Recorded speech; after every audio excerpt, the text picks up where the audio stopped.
भगवान स्वयं। और जैसे ही नजर पड़ी राक्षसों की और उस अमृत कलश को भूल गए, उस स्त्री को देख करके मोहित हो गए और कहने लगे, हे सुंदरी, आप हमें वरण कीजिए, हम आपके साथ विवाह करना चाहते हैं। सुंदरी ने कहा, आप पहले जहाँ से लाए वहीं पे चलो, आपसे मैं विवाह वहीं पे करूंगी। मेरे स्वयं ठाकुर जी मोहिनी का रूप धारण किए हुए हैं और राक्षसों से कलश लेकर के वापस वहीं पर आ गई जहां पर देवता लोग थे। अब बात आई, इसको बांटो। देवता कहे आप बांटो, दानव कहे आप बांटो। विश्वमैन ने कह दिया, अगर आप दोनों ही राजी हो तो इस अमृत को मैं बांट दूं। अब राक्षसों की जीभ तो पहले लपालप कर रही थी मोहिनी के लिए। राक्षसों ने स्वीकार कर लिया कि मोहिनी आप ही इसको बांट दीजिए। परम पिता परमेश्वर की कृपा ऐसी हुई कि राक्षस लोगों, आप ये देवताओं को पहले पिलाओ या आपको पिलाओ? उसमें से कुछ राक्षस बोले हमको पिलाओ। मोहिनी बोली, गलत बात, आप लोगों का तो ये कलश है ही, और पहले अतिथि का सत्कार करो।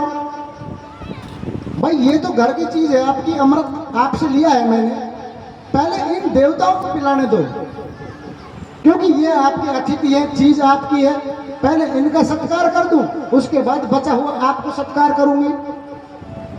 अब धीरे धीरे करके मेरे ठाकुर मोहिनी रूप में उस अमृत को देवताओं को पिलाने लगे। उसी समय एक राक्षस उठ करके और देवताओं के बीच में आकर छुप कर बैठ गया।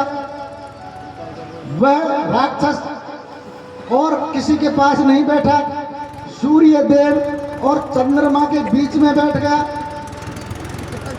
भगवान जब मोहिनी के रूप में अमृत कलश को पिला रहे थे अमृत को, उसी समय सूर्य और चंद्रमा ने इशारा कर दिया कि इसको मत पिलाओ, अगर इसको पिला दिए तो राक्षस है। लेकिन तब तक वो राक्षस अमृत पी चुका था। विष्णु ने अपनी माया से चक्र छोड़ा और उसकी गर्दन उड़ा दी। वही राक्षस आज राहु और केतु के रूप में परिणित हो गया। जो आप देखते हैं बार बार कभी सूर्य को डसता है ग्रहण के रूप में, कभी चंद्रमा को डसता है ग्रहण के रूप में। उस दिन से आज तक वो दुश्मनी चली आ रही है कि तुमने हमारा नाम क्यों लिया। भगवान ने अपनी लीला पूरी की और राहु केतु को स्थापित कर दिया। भोले बाबा पहुंच गए मोहिनी के भगवान के पास कि प्रभु आप वही रूप मुझे भी दिखाइए जो आपने राक्षसों को दिखाया था, और वो आप पर मोहित हो गए और यह अमृत का पान आपने देवताओं को करा दिया। मैं एक बार आपका उस रूप को जरूर देखना चाहता हूं। भगवान ने कहा, भोले बाबा रहने दो, क्यों बार बार मुझे नर से नारी बनाते हो। प्रभु मेरी आस्था है, मैं तो आपका वही रूप देखना चाहता हूं। आपने ऐसा कैसा रूप धारण किया कि सारे राक्षस आप में मोहित हो गए। मेरे प्रभु बाबा की बातों में आ गए और फिर से उन्होंने मोहिनी का रूप धारण कर लिया। अब भोले बाबा भी पीछे पीछे लग लिए कि ऐसी सुंदरी तो कहीं आज तक नहीं देखी। राक्षसों की तो बात ही अलग है। और जहां जहां तक बाबा भोलेनाथ विश्व मोहिनी के पीछे दौड़े, उनका मोहिनी रूप देख करके शुक्राणु स्खलित हो गए। वहां जहां शुक्राणु स्खलित हुए वहां पर सोने और चांदी की खाने बन गई। आप देखते सुनते चलिए, ये पूरी प्रकृति का विस्तार हुआ कैसे है। तब जाके भोले बाबा को सुध आई, अरे मैं तो राक्षसों की बात कर रहा था, मैं तो स्वयं त्रिलोकी का नाथ हूं और मैं ही इस मोहनी चक्कर में आ गया। भगवान ने पुनः अपना वही रूप प्रकट किया कि भोले बाबा क्या हुआ? बोले प्रभु आपकी लीला आप ही जाने, आप किस तरह से इस जगत का कल्याण करते हैं।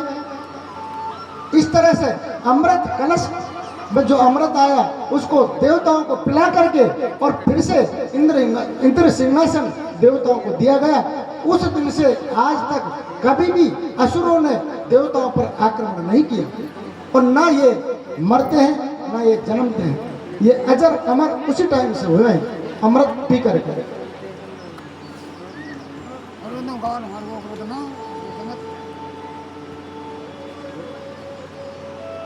तो अब देखो अम्मा मुंह ने फाड़ने देगा, 2 दिन तो ऐसा कर रही लपाई लग। अब 5-10 मिनट का जो विराम है वो ले रहे हैं, आप जलपान करो, तब तक हम आगे के लिए यहाँ आज आपको 2 झांकी दिखाई जाएंगी। देखो जो हमारा कार्यक्रम है, अब आप और हम अलग तो है नहीं, कार्यक्रम के अनुसार कृष्ण जन्म आज ही है। अगर आप कहें भाई हम आपस में विचार विमर्श करके किसी चीज को निकाल रहे हैं तो हम कृष्ण जन्म कल करा दें, बोलो। अगर कल के लिए आप राजी हैं तो हाथ ऊंचे कर दो, और आज ही करवाना है तो फिर आज की जो शेष कथा है उनको फिर हम परसों लेंगे, आज कृष्ण जन्म करा दें। अरे कुछ तो बोलो भाई, मुझे पता है आप ये घंटी से लटका के लाई हैं, लेकिन मैं आपकी राय ले रहा हूं। हाँ आज ही करेंगे, ठीक है, आज ही करा देंगे। आज की जो शेष कथा है उसको कल तो सुना नहीं सकते, परसों सुना देंगे। कृष्ण जन्म आज ही होगा, तब तक आप जलपान ग्रहण करें। बोलिए बाके बिहारी लाल की जय जय श्री राधे। चलो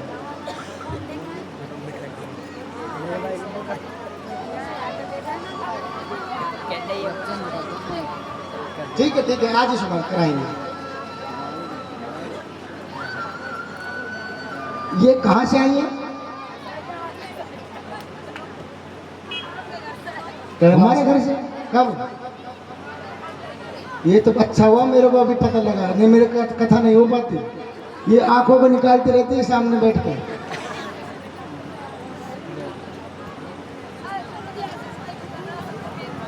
मुझे डर लगता है। चलो आप जलपान करें, तब तक अगली तैयारी करते हैं। आपको कथा तो समझ में आ रही है ना सबको? है हाथ ऊंचा करो, किस किस को आ रही है? लगभग सभी को आ रही है। किसने तब भी नहीं किया? इसको पता है ना घर का जोगी जोग न होता है।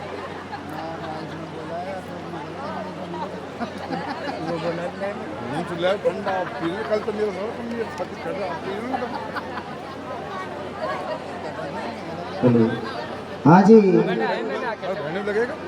किशोर चंद्र सैनी जी जिन्होंने व्यास और व्यास की समस्त पार्टी के लिए जो कल संध्या का खाना खिलाया था, उनकी तरफ से 1100 रुपये नगद और 21 किलो कैरेट केलों का उन्होंने प्रसाद के रूप में वितरित किए हैं। 1100 रुपये और 21 किलो केला किशोर चंद्र सैनी जी जिन्होंने रात्रि का खाना सब समस्त पार्टी को दिया था, उनके लिए बार बार धन्यवाद।